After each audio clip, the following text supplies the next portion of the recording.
কাকা একটু নিচে নামতেন। আমি তো তোমার ভোট দিতাম না, আমার পছন্দের লোক আছে। আপনার বাড়িতে তো কাকা 2 ভোট, এই ধরেন 1000 টিয়া। এমন আল্লাহ চিন্তা করে দেখেন আমারে ভোটটা দিবেন নাকি দিতেন না। অবশ্যই ভোট দেবো, আমি তোমারই দিব। কাকা 500টা টিয়া লেগে ভুট্টা বেচে দিলেন, আলা বাকি 5টা বছর দুইতে লুটে বুটে আইবো। এই 5টা বছর আর কি উন্নত করবে জানেন? বয়স্ক ভাতা, বিধবা ভাতা, রেশন কার্ড, প্রতিবন্ধী ভাতা সব লুটে বুটে খাইবো। শুধু তাই না, রাস্তাঘাট করতে যাইবো হ্যান তে ডে খাইবো, স্কুল করতে যাইবো হ্যান তে ডে খাইবো, মসজিদ করতে যাইবো হ্যান তে ডে খাইবো, মাদ্রাসা করতে যাইবো হ্যান তে ডে খাইবো, মন্দির করতে যাইবো হ্যান তে ডে খাইবো, হাসপাতাল করতে যাইবো হ্যান তো ডে খাইবো। সকল প্রকার সুবিধা থেকে আপনি করে বঞ্চিত করবো। এই যে 500 টাকা লেগে ভুট্টা বেচে দিতেছেন না, হ্যাঁ যদি ফাঁস করে আপনার কোন কাজে যদি এক কাছে যান, এই 500 টাকার বদলি আপনি 50,000 টাকা খাইবো।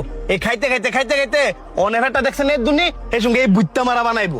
এই তোর বাইত ভোট কয়টা? আমার ভাই 11টা বুট আছে, আর পুরা গোষ্ঠী মিলাইলে 50টার উপরে বুট হইব। কিন্তু আমার গোষ্ঠীর কেউ আমরা বুট দিতাম না। ভোট দিতি না মানে? এই ধর 50,000 টিয়া। বুট দিতাম না মানে আমার পুরা সৈন্য গোষ্ঠী না, খালি এলাকার ভিতরে যত মানুষ আছে সবাই আপনার বুট দিব। আমি মতন শোনা টুকরা মানুষ এই সমাজে আরেকটা আছে নাকি?